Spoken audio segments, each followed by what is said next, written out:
Shalom semuanya. Makasih tim PAW, haleluya. Yuk, yang duduk belakang maju. Kalau di gedung bioskop duduk belakang enak ya. Tapi kalau di gereja enak duduk depan ya. Haleluya. Sekali lagi shalom semuanya. Ya. Oke, PPT siap. Coba saya ambil sebentar ya.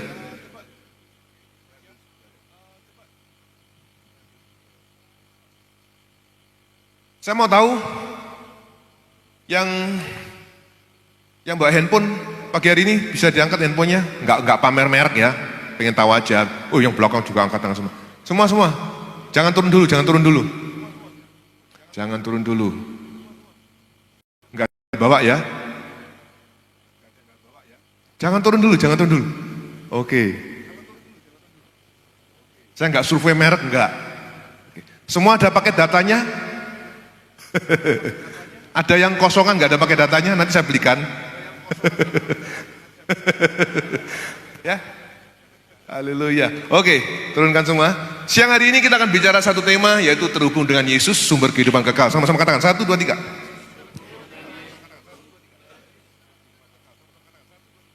Handphone kita, gadget kita, perhatikan ke depan. Sudah ya, tadi sudah survei handphone, sekarang handphonenya taruh. Jangan pegang handphone. Oke, handphone kita, apapun mereknya, kalau nggak ada paket datanya, nggak ada koneksi internetnya, berguna nggak? Jadi koneksi itu penting nggak? Koneksi internet penting nggak?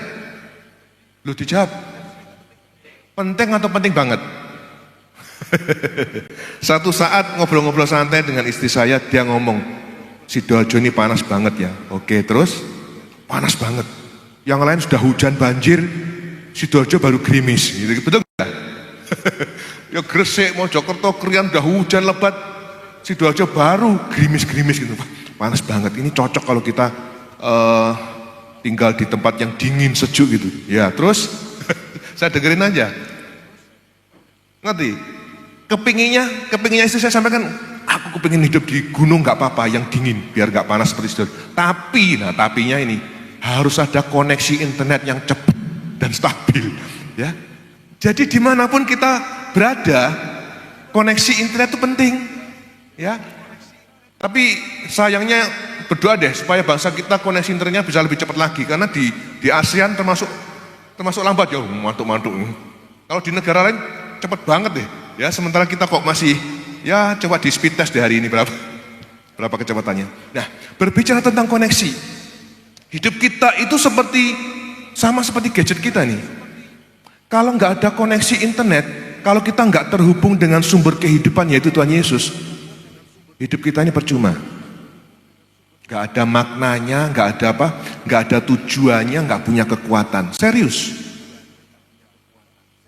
Seberapa mahal handphonemu, kalau nggak ada koneksi internet, ya percuma, paling buat anak kecil buat mobil-mobilan ngeng.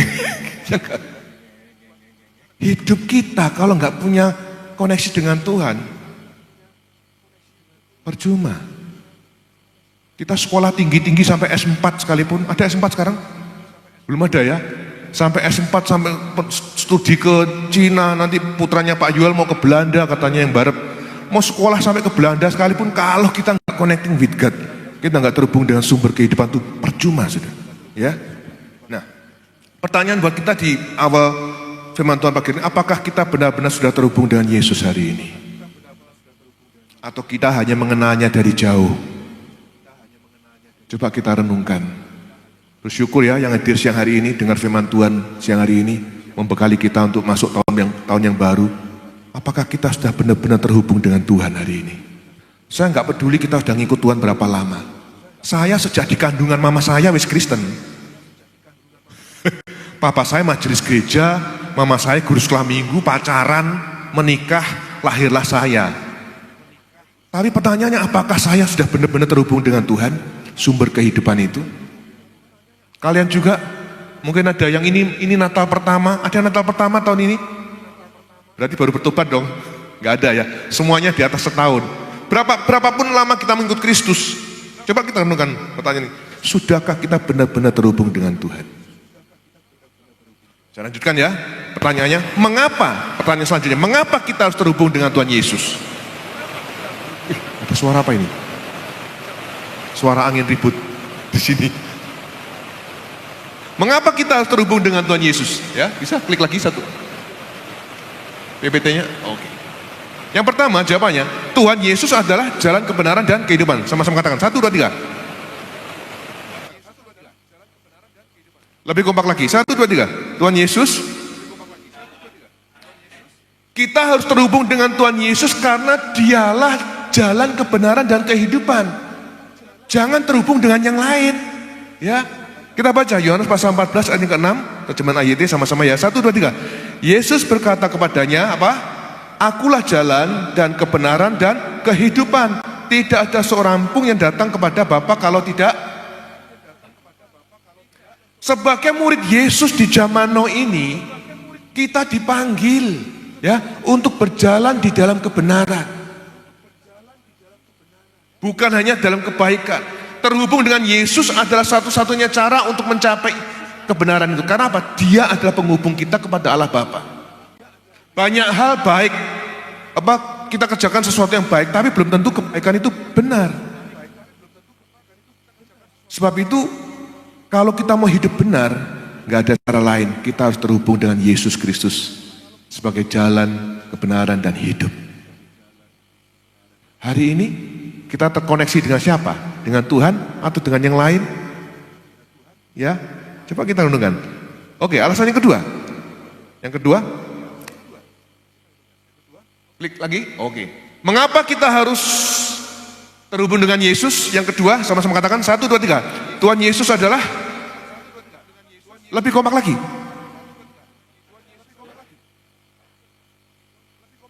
Tuhan Yesus yang saudara dan saya sembah itu sumber kehidupan yang kekal.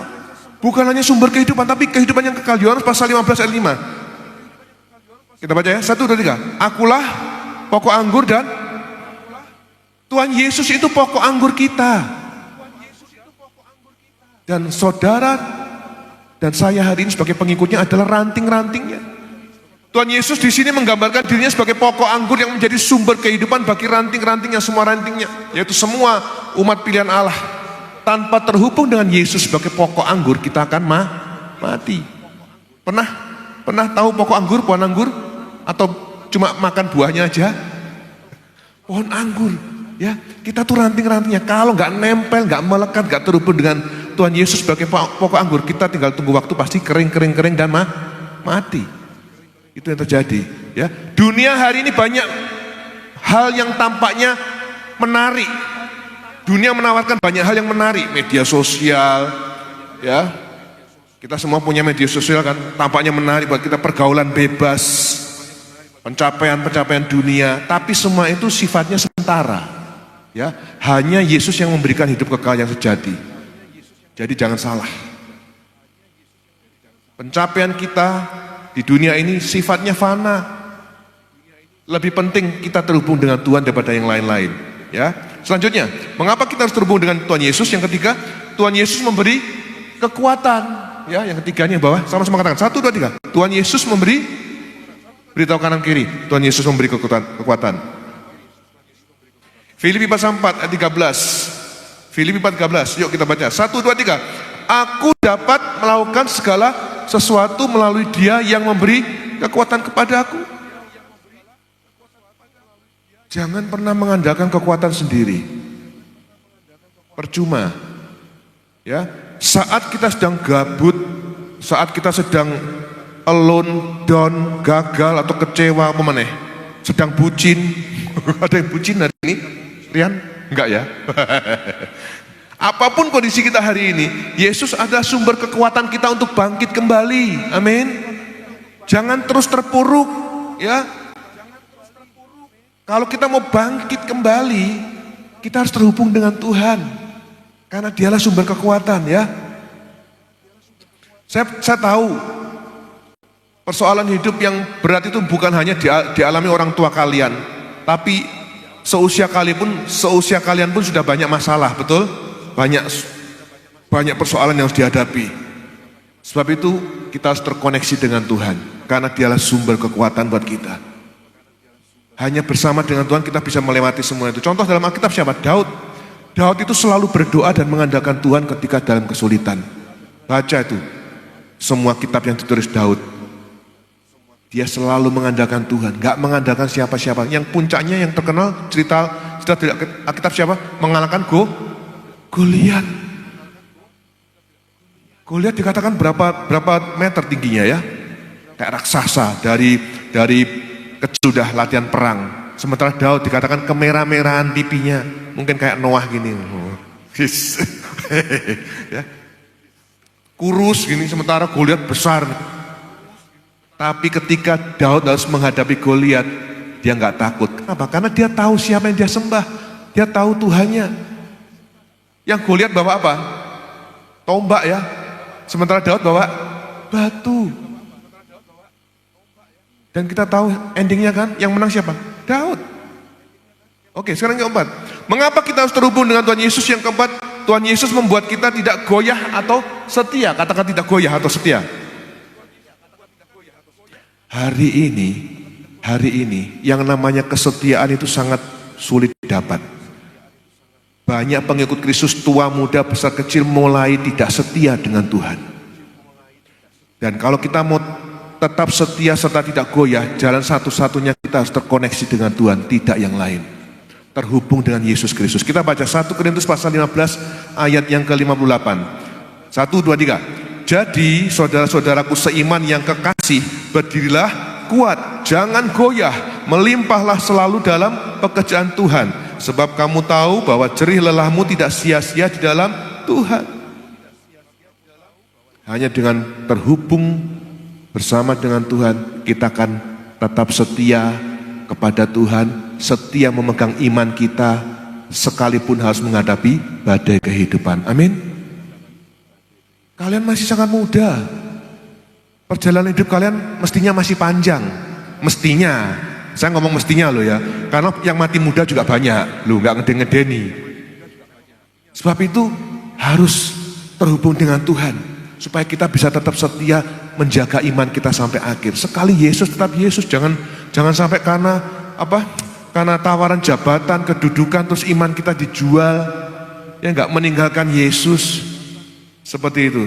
Nah, sekarang pertanyaan berikutnya, bagaimana cara kita terhubung dengan Yesus? Ya apa cara nih? Bagaimana cara kita terhubung dengan Yesus? Yang pertama adalah melalui doa dan hubungan pribadi. Sama-sama katakan, 1, 2, 3.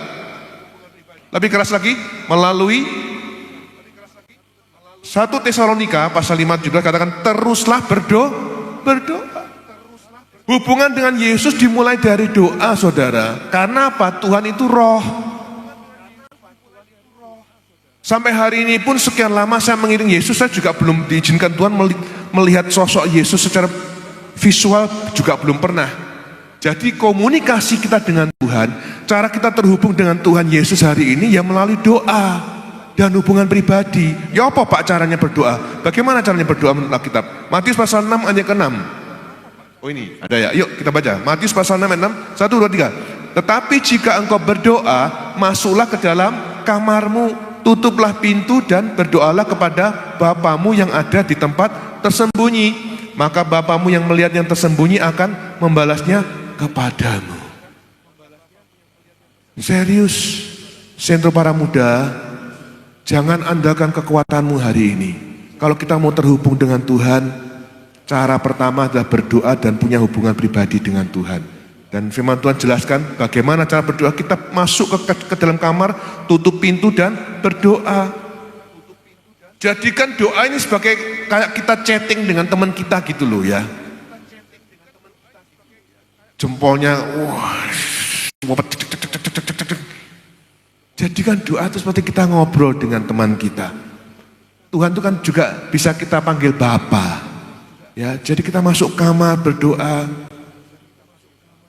Hari ini kalau kita belum punya kehidupan doa secara pribadi, aduh, please, kita mau ganti tahun, bertobat, ya, masuk tahun yang baru, ayo, saya mohon, saya minta setiap kita kalau mau hidupmu diberkati Tuhan, harus terhubung dengan sumber kehidupan yang kekal itu. Cara yang pertama harus punya kehidupan berdoa. Kalau kita nggak pernah berdoa terus gimana ya? Mengandalkan orang tuamu terbatas, ya enggak? Kita harus mengandalkan Tuhan. Yang kedua, cara terhubung dengan Tuhan Yesus yang kedua melalui perenungan firman Tuhan, ya. Klik satu lagi. Oke, sama-sama katakan. 1, 2, 3. Melalui perenungan firman Tuhan. Mazmur pasal 119 ayat 105. Firman-Mu adalah pelita bagi kakiku dan terang bagi jalanku. Baca dan renungkan Alkitab secara rutin, meskipun hanya 1 pasal setiap hari, tapi rutin. Kayak kalian makan nasi itu loh. Bisa nggak puasa? Nggak bisa kan? Jadikan merenungkan firman Tuhan itu seperti itu. Manusia jasmani kita harus diisi dengan makanan nasi dan lauk pauknya. Manusia rohmu harus diberi makan dengan firman Tuhan.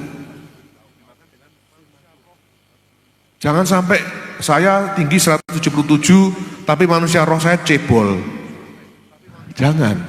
Kalau bisa manusia roh kita lebih besar, lebih tinggi dari manusia jasmani kita. Caranya gimana? Beri makan firman Tuhan. Beri makan firman Tuhan. Ayo, yang belum bergabung ke Sento Baca Kitab segera bergabung. Coba saya pengen tahu. Yang belum bergabung CBA siapa? Yang belakang? Kok gini meneh? Ya, CBA itu ada yang 1 pasal sehari, ada yang 2 pasal.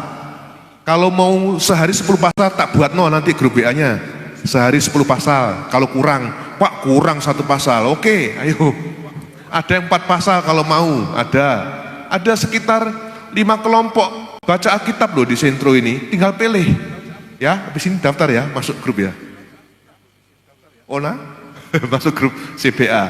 Terserah mau 1 pasal atau 2 pasal ya. Serius. Saya serius. Ayo dengan kasih Kristus kita rubah hidup kita ya. Kalau mau hidupmu berhasil di tahun depan, kita harus terhubung dengan Tuhan. Dan cara yang kedua, kita harus merenungkan firman-Nya. Coba saya mau tanya sih, ini kan sudah Desember ya, yang sudah puas dengan hidupnya angkat tangan. Loh, gak ada yang angkat tangan toh? Kalau kalian belum puas dengan hidupmu, perbaiki hidupmu di tahun depan. Caranya dengan terhubung dengan Yesus Kristus, gak ada yang lain. Yang ketiga, cara terhubung dengan Tuhan apa? Hidup dalam komunitas iman. Katakan komunitas iman. Kita baca Ibrani 10 ayat 24. Ibrani 10, 24 dan 25. 1, 2, 3. Dan marilah kita saling memperhatikan supaya kita saling mendorong dalam kasih dan dalam pekerjaan baik. 25. Janganlah kita menjauhkan diri dari pertemuan-pertemuan ibadah kita seperti dibiasakan oleh beberapa orang, tetapi marilah kita saling menasihati dan semakin giat melakukannya menjelang hari Tuhan yang mendekat. Yang setuju bahwa kedatangan Tuhan yang kedua sudah sangat dekat, boleh angkat tangan. Yang setuju saja, yang nggak setuju nggak usah angkat tangan. Semua setuju toh, tapi nggak tahu tanggalnya kan. Tapi kita bisa tahu dan merasakan. Jadi firman Tuhan katakan, jangan kita menjauhkan diri dari pertemuan ibadah kita seperti dibiasakan oleh beberapa orang. Memang di akhir kehidupan ini akan banyak orang yang membiasakan diri menjauhkan dari pertemuan-pertemuan ibadah. Sudah dikatakan, tapi firman Tuhan ingatkan kita, jangan kita ikuti mereka. Kalau di negara-negara lain, negara-negara besar, udah banyak gereja ditutup, dijual jadi museum dan lain sebagainya. Jangan sampai itu terjadi di tempat kita. Amin. Jangan sampai. Ya, kita harus setia. Perhatikan ini. Kita kalau retreat bisa hampir 90. Tapi kalau hari Minggu langsung terus. Yang lain kemana? Itu tugas siapa? Apakah tugasnya Kak Abram dan Kak Insina aja? Enggak loh. Itu tugas kita semua, amin.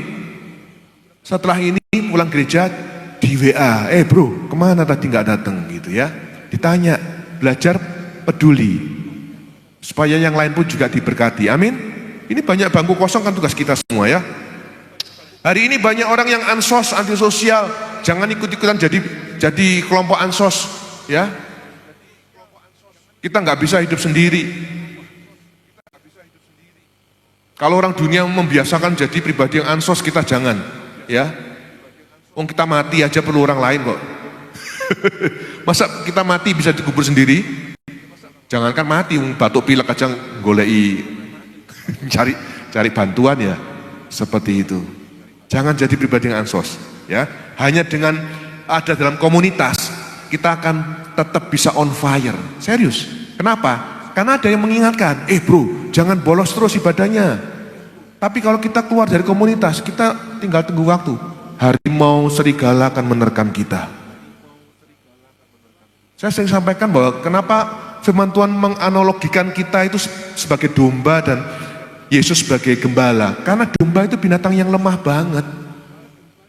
Domba itu binatang yang lemah. Mau dibawa ke tempat pengguntingan bulu, ya diem aja manut. Gak pernah berontak, itu domba. Dan itulah kita, lemah banget. Jadi kekuatan domba itu ada dalam kawanan. Supaya aman ya harus dalam kawanan. Begitu keluar dari kawanan, diterkam beruang, serigala dan lain sebagainya. Jangan jadi kambing, ya, jadilah domba. Kambing itu sekalipun mau dibawa ke mana, mau dipotong, itu lihat kambing betina masih berontak-berontak mau ke sana. Itu kambing. Ayo, kita itu lemah. Jadi sebagai domba-domba kita harus terhubung dengan Tuhan. Sekarang berikutnya, apa sih manfaatnya terhubung dengan Yesus? Nah, dari tadi kok harus terhubung dengan Tuhan. Sekarang manfaatnya apa? Yang pertama, hidup yang lebih keras lagi, hidup yang berbuah di sini adalah berbuah secara rohani dan jasmani loh, bukan hanya rohani saja. Ketika kita terhubung dengan Yesus, kita pasti berbuah. Yohanes pasal 15 ayat yang kelima kita baca, Yohanes 15:5. Oke, 1, 2, 3. Akulah pokok anggur dan kamulah ranting-rantingnya. Setiap orang yang tinggal di dalam aku dan aku di dalam dia akan berbuah banyak. Karena terpisah dariku kamu tidak dapat berbuat apa-apa. Ketika kita terhubung dengan Tuhan Yesus, maka hidup kita secara rohani akan berbuah, ya. Galatia pasal 5:22 katakan, akan tetapi buah roh ialah kasih, sukacita, damai sejahtera, kesabaran, kemurahan, kebaikan, kesetiaan, kelemah lembutan, penguasaan diri. Itu pasti ada dalam hidup kita, otomatis. Saat kita terhubung dengan Yesus, kita akan menjadi pribadi yang penuh kasih, sukacita, sekalipun uang sakunya telat, ya, sekalipun kantor belum bisa menaikkan gaji, UMR, UMK, kita tetap sukacita, ya kan? Karena buah roh kan, kasih, sukacita, damai sejahtera, kesabaran. Sekalipun orang tuamu cerewet, kita belajar sabar. Atau kita yang cerewet, ya? Atau kebalikannya, ya, apalagi sabar, kemurahan, jadi pribadi yang murah hati, suka menolong, terus setia, ya, lemah lembut. Jangan jadi pribadi yang berangasan. Kalau ngomong lemah lembut, kalau Rian ini ya memang keras saja suaranya, volumenya, tapi hatinya lembut, ya, hatinya lembut, ya. Orang Rian sosoknya belum muncul, suaranya udah kedengaran, itu Rian, karena sanguin sejati ini, ya. Haleluya. Nah, berbuah secara roh. Di ayat ini dikatakan bahwa rantingnya tidak berbuah akan dipotong.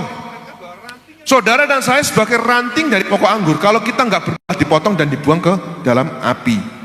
Yohanes pasal 15 ayat 2, Yohanes 15 ayat 2, setiap ranting padaku yang tidak berbuah dipotongnya, dan setiap ranting yang berbuah dibersihkannya. Jadi sekalipun kita sudah berbuah, ada kasih, sukacita, damai sejahtera, kesabaran, sekalipun kita sudah berbuah, tapi firman Tuhan katakan apa? Kalau berbuah kita belum lebat, kita masih akan dirampingkan sama Tuhan. Dan proses kalau pohon dirampingkan tuh sakit gak? Sakit dong. Coba kalau pohon kita patahkan, keluar apa? Apa itu namanya? Getah. Keluar getahnya, berdarah-darah kalau ketika kita dirampingkan Tuhan. Tapi hasilnya apa? Kita akan berbuah lebat. Seperti itu. Nah, setelah berbuah secara rohani, otomatis ketika kita terhubung dengan Tuhan, kita juga hidup berbuah secara jasmani. Itu otomatis. Otomatis. Klik satu lagi. Nah, Saya hari Jumat kemarin baru ke Tuban melayani ibadah Natal di sana. Itu Bapak Ibu Gembalanya sama kedua anaknya. Yang ini, Patricia ini sekitar 23 tahunan. Ini mahasiswi saya di S2 Teologi sekarang. Adiknya Patrick semester 3 di kampus Kristen Tenggilis. Tahu ya? Tenggilis tahu? Tahu ngono ya. Kampus mahal di Tenggilis itu, Surabaya. Yang saya mau saksikan apa? Ketika kita terhubung dengan keluarga ini, terhubung dengan Tuhan. Keluarga ini terhubung dengan Tuhan. Jadi nggak hanya berbuah secara roh, tapi jasmaninya juga diberkati Tuhan. Patricia ini yang umurnya, coba saya pengen tahu yang usianya sebaya dengan Patricia 23 tahun. Oh, ini kok angkat tangan apa? Yang 23 tahun sebaya dengan, enggak ada. Oh ini 23 tahun ya. Dia lulus S1. S1 apa sih kuliahnya di Tenggilis itu? Yang jelas Patricia ini bisa bikin pola dan bikin baju. Bisa bikin pola sampai baju. Itu kuliah jurusan apa ya? Desain. Bisa bikin pola, jadi papanya bangga. Ini buatan anak saya ini, kemejanya semua. Dan sekarang sedang kuliah S2 Teologi di STT Anugerah, jadi mahasiswi saya, jadi kenal sama saya. Adiknya Patrick, kuliah teknik informatika di Tenggilis tadi, itu semester 3. Klik satu lagi. Oh, Pak kok pamer Shopee? Saudara tahu, yang Rubik Paulus Ensanti itu nama bapak ibu gembalanya. Ini usahanya Patrick, umur 20 tahun, lihat tuh, pengikutnya 17.000, produknya 758. Rubik, siapa bisa main Rubik? Saya nggak bisa. Hobi main Rubik? Saat kami di meja makan, papa mamanya ngomong, saya Pak tiap hari itu nggak bosen ngomong firman Tuhan sama kedua anak saya. Tiap hari saya ngomong firman Tuhan. Mungkin anak saya ngomong saya kok cerewet, tapi tiap hari saya sampaikan firman Tuhan. Hari ini kalau orang tuamu cerewet, hari ini kalau Kak Abram cerewet, hari ini kalau saya cerewet, itu karena kami mengasihi kalian. Papa mamanya ngomong, kami tiap hari sampaikan firman Tuhan. Kami ini gembala di desa, tapi hari ini kami ditopang oleh kedua anak kami. Masih umur 20 tahun saudara. Ada yang seusia Patrick 20 tahun? Saudara tahu, saya buka kartu ya, Rubik pertama kali bisa pengikutnya 11.000 itu gimana? Dia suka main Rubik, dia punya Rubik di rumah tuh 2, second, dia jual online payu saudara. Modalnya apa? Modalnya dari itu. Rubiknya second, sekarang bisa jual segitu. Dia hari ini bisa datangkan barang-barang dari Cina import. Pertama import, dia bayar 15 juta, harus transfer, dia ketir-ketir. Iki kok dikirim gak barangnya? Karena harus transfer 15 juta. Waktu pandemi kemarin ketika banyak usaha gulung tikar, Patrick malah panen gak karu-karuan, bisa memberangkatkan papa mamanya ke Jepang dan lain-lain. Umur 20 tahun. Saya dengan kesaksian, aduh, saya rindu anak-anak Sentro Para Muda juga bisa lebih seperti mereka. Amin. Kalau orang tuamu cerewet, puji Tuhan, ya, karena mereka mau kalian berhasil. Orang tuanya cerita ketika pandemi kemarin, Patrick ngomong ke papa mamanya, Patrick butuh modal untuk ini lapaknya di Shopee. Papa mama nggak ada modal nak. Kalian tahu waktu pandemi sekolah kan libur ya, sekolah libur kan ya. Akhirnya Patrick gimana? Dia kumpulin uang sekolah, SPP sekolah selama 4 bulan untuk kulaan. Karena kan nggak bisa ke sekolah, nggak bisa bayar uang sekolah kan, bayar transfer juga nggak ada. Jadi uang sekolah dipakai dulu 4 bulan. Dan setelah 4 bulan dipakai buat usahanya Rubik ini, dia kembali ke mamanya, ma, ini aku cuan 1 juta ma, 4 bulan. Dia kuliah di Tenggilis, bayar dewe. Coba, saya sampai ya ampun Tuhan, ini loh. Ketika orang tuamu terhubung dengan Tuhan, ketika kamu juga terhubung dengan Tuhan, hidupmu diberkati. Ya, cuma dodol Rubik, saya nggak kepengen main Rubik, tapi ternyata Rubik ini buat Patrick bisa berhasil, gitu loh. Bisa mengantarkan mama, papa mamanya jalan-jalan kemana-mana. CC-nya nggak salah, nggak kalah juga. Ini apa ini? Susana Shop Official. Apa itu produknya? Benang, jarum jahit. Karena dia desainer. Dia pulang dari Surabaya di Tenggilis, dia pulang ke Tuban. Ma, aku mau kerja ikut orang atau usaha sendiri. Terserah kamu berdoa nak, kita berdoa. Kamu ada benih berapa? Benih berapa? Aku punya modal 1.200.000. 1.200.000 dari apa? Sisa uang saku kuliah. 1.200.000 dari papa mamanya ketika kirim tiap bulan dia kumpulin, pulang kuliah, lulus kuliah, terkumpul 1,2. Jadi lapak seperti ini sekarang. Papa mamanya ceritakan semua bagaimana kedua putra-putrinya merintis usahanya. Saya rindu dan saya berdoa. Anak-anak Sintro para muda juga berhasil seperti mereka. Amin. Jangan ngene terus sama orang tua. Waktunya kalian membantu orang tua. Ini contoh-contoh luar biasa. Gak nunggu menikah. Saya tanya sama Patrick, duduk sebelah saya kan, udah punya cewek belum? Enggak pak, di teknik informatika elek-elek. Katanya di jurusannya teknik informatika elek-elek. Ya saya ngomong, ya main ke fakultas psikologi atau apoteker gitu. Enggak, saya mau bekerja dulu. Bayangkan ya, saya rindu setiap kalian juga bisa berhasil. Jangan jadi remaja jompo katanya ya. Jangan jadi pemuda-pemudi jompo, biar orang di luar Kristus saja yang jompo. Tapi Sentro Panah Muda, semua orang-orang yang perkasa di mata Tuhan. Amin. Berikan tepuk tangan buat Tuhan kita Yesus Kristus. Waktu saya ngobrol saya langsung, wah ini nanti hari Minggu akan saya sampaikan ke Sentro Panah Muda supaya memotivasi kalian. Ya, buka aja nanti. Sekarang boleh buka nih kalau mau beli Rubik. Ada ini ya. Jadi bukan bohongan ini. Memang lapaknya ada. Dan hari ini mereka di rumah di Tuban waktu saya di sini. Istri saya juga, kok banyak kok banyak paket-paket gitu. Istri saya ngomong ternyata memang ya udah punya karyawan di rumah untuk kirim-kirim paketan ini. Udah punya 3 karyawan hari ini. Siapa yang nggak pengen seperti itu? Punya usaha sendiri. Jangan punya mental karyawan terus. Ya. Jangan punya mental jadi karyawan terus. Sampai kapanpun kalau kita ikut orang, kita nggak akan kaya. Miliki mental pola pikir seperti anak 2 ini.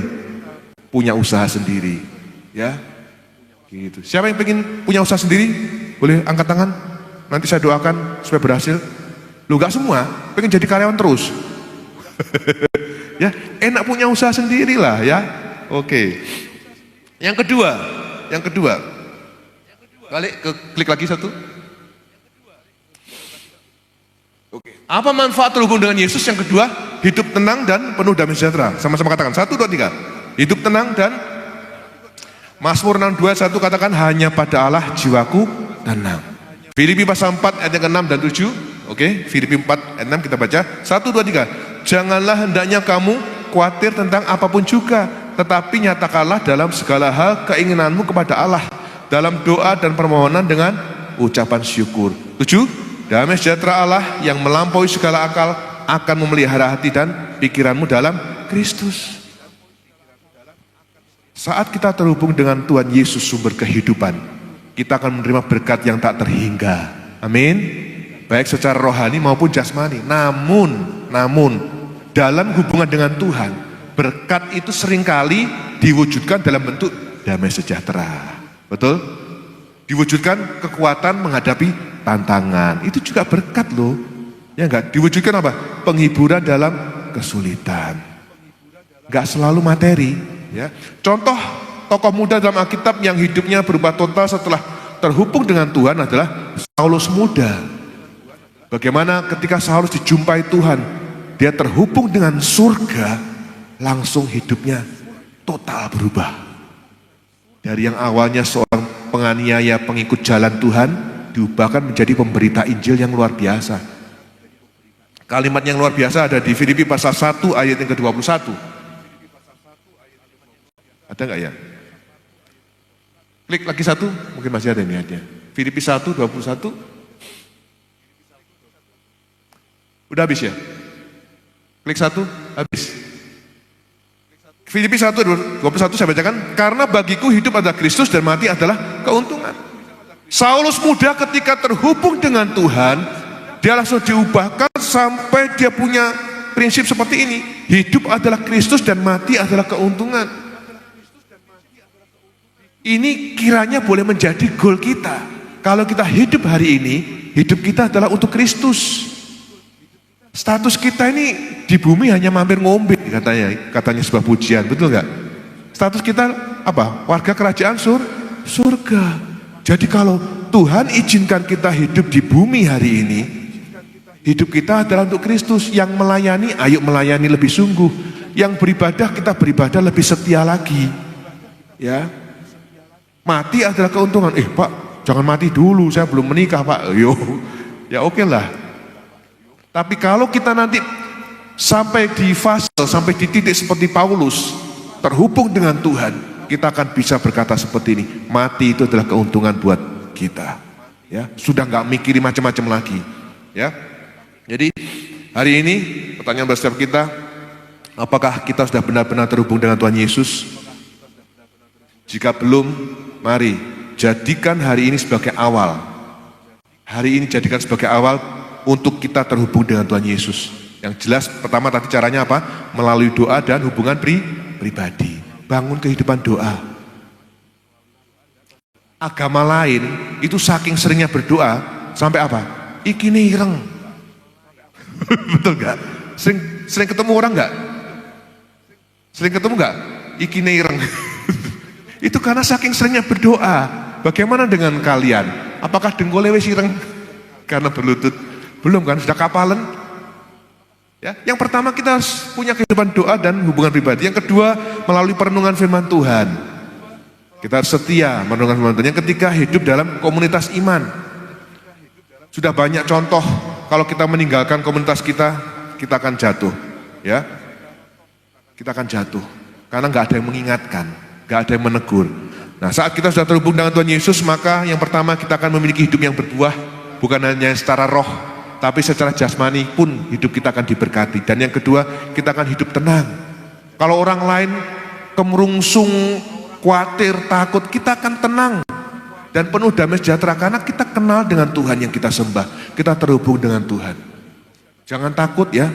Selamat berjuang untuk terhubung dengan Tuhan. Tuhan Yesus memberkati. Berikan tepuk tangan buat Tuhan Yesus Kristus. Tim PAW bisa maju ke depan. Kita semua sama-sama bangkit berdiri. Kita berdoa buat firman Tuhan pagi hari ini. Saya berdoa terus supaya Sentro Para Muda akan muncul pribadi-pribadi yang diberkati Tuhan dan memimpin kota, menjadi pemimpin bangsa sekalipun. Haleluya.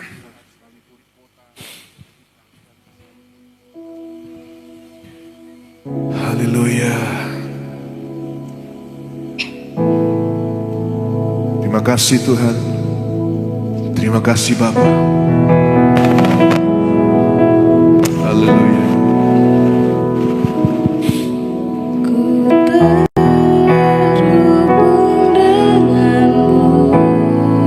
Amin. Mari kita sama-sama pujikan pujian ini.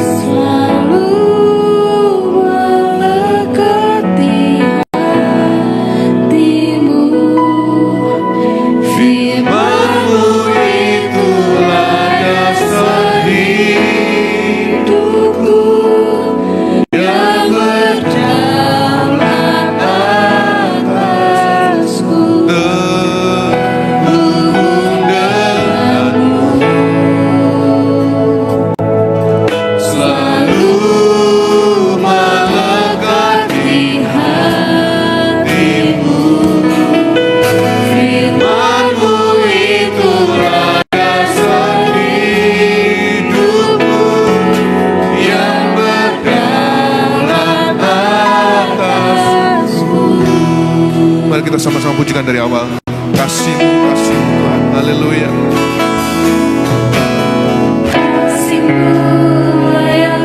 Terima kasih Tuhan. Mampukanku melakukan yang Kau inginkan. Tak bisa ku terlepas, Kau menggenggam tanganku. Ingin lebih mengenal pribadi-Mu.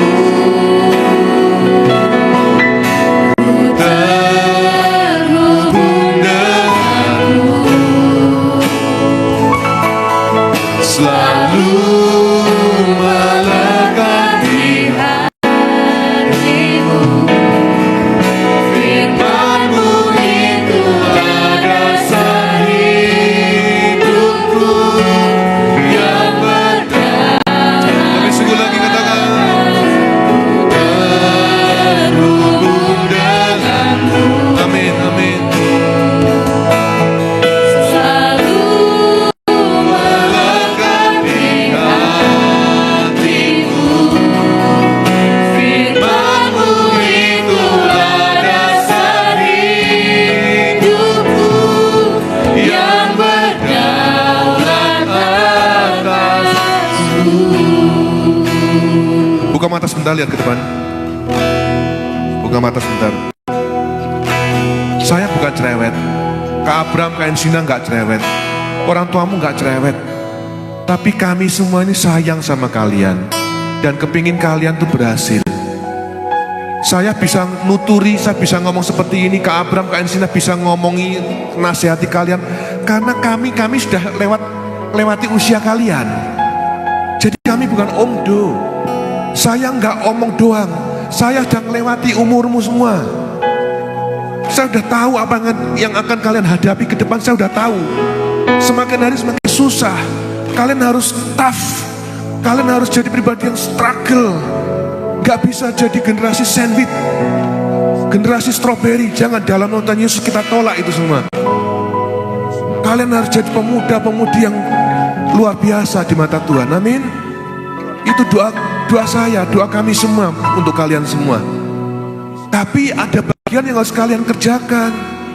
Kalian harus setia sama Tuhan. Banyak berdoa hari ini, banyak baca firman Tuhan. Saya Desember ini nanti sama istri sudah baca firman Tuhan Kejadian sampai Wahyu 14 putaran, baru 14 kali. Kalian berapa kali hari ini, tahun ini? Kami baru 14 kali, dan kami yang baca 14 kali juga masih sering jatuh bangun dalam dosa, berjuang untuk hidup benar di mata Tuhan. Apalagi yang gak pernah baca. Ayo bangkit. Saya terus berdoa dan saya rindu. Di hadapan saya siang hari ini akan jadi pribadi-pribadi yang cinta Tuhan dan militan buat Tuhan. Amin. Ketika kita terhubung dengan Tuhan, manusia roh kita dan manusia jasmani kita pasti otomatis diberkati sama Tuhan. Ya. Mari kita berdoa, kita angkat tangan kita. Ku terhubung denganmu. Kita pujikan dengan sungguh-sungguh. Haleluya. Sambil mengangkat kedua tangan kita. Inilah doa kami Tuhan. Inilah kerinduan kami. Inilah komitmen kami. Firman-Mu itulah dasar hidupku yang berdaulat atasku. Terhubung denganmu, selalu melekat di hatimu. Firman-Mu itulah dasar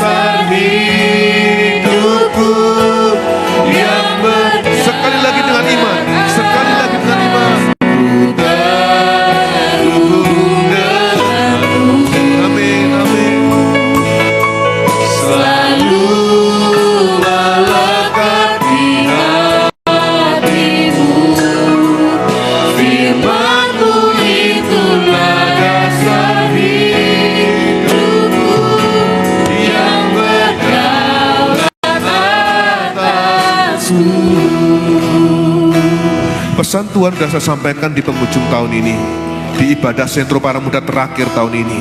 Saya akan berdoa buat setiap kita yang mau dan rindu hidupnya diberkati jasmani rohani di tahun depan karena terhubung dengan Tuhan. Angkat kedua tanganmu, saya akan berdoa dari sini. Haleluya, haleluya, haleluya. Puji Tuhan, puji Tuhan. Haleluya, haleluya, haleluya. Bapa kami di surga, hamba-Mu sudah selesai menyampaikan isi hati-Mu Tuhan buat anak sentro para muda yang sangat Tuhan cintai.